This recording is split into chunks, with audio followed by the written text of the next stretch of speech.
మీ business ఏదైనా మీ ఊర్లో promotion చేయాలంటే అది సుమన్ టీవీతోనే సాధ్యం. ఇప్పుడే సంప్రదించండి. ఇంకెవరు అవసరం లే. రోబోట్ అంటే అదే మర మనిషి వచ్చేసింది, పెట్టింది, తర్వాత కప్పులు తీసుకుని వెళ్ళిపోయింది. మర మనుషులు వచ్చేసారు. ఈ జ్ఞానం రాదు. ఆలోచన ఉంటేనే చైతన్యం వస్తుంది. ఆలోచన పరుల ద్వారానే సమాజ చైతన్యానికి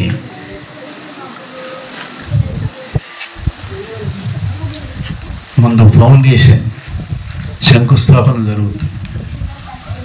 ఎవరికి ఆలోచన లేదు.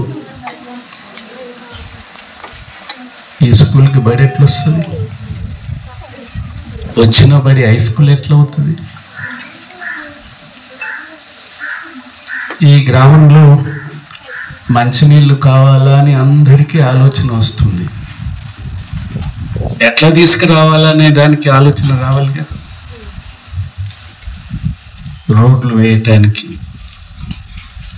గతంలోనైతే టెలిఫోన్ సౌకర్యం, ప్రజలకు సంబంధించిన సమాజానికి సంబంధించిన ఏ అంశమైనా ముందు ఆలోచన రావాలి.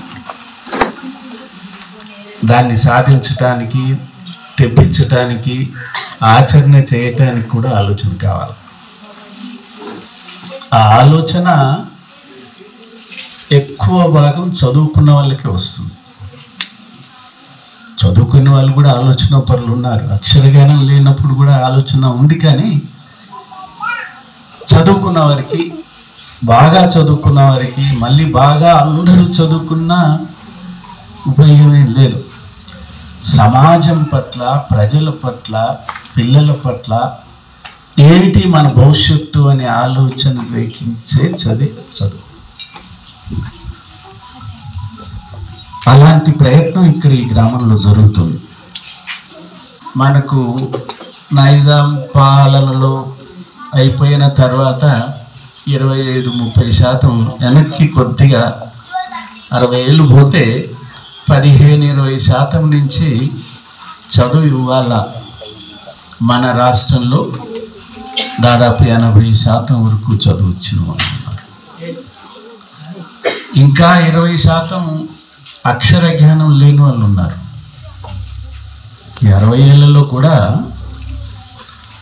చదువు వచ్చింది, అక్షర జ్ఞాని అని చెప్పటానికి ప్రభుత్వం నిర్ణయించిన నిర్ణయం ఏమిటంటే 7 ఏళ్ళు అబ్బాయి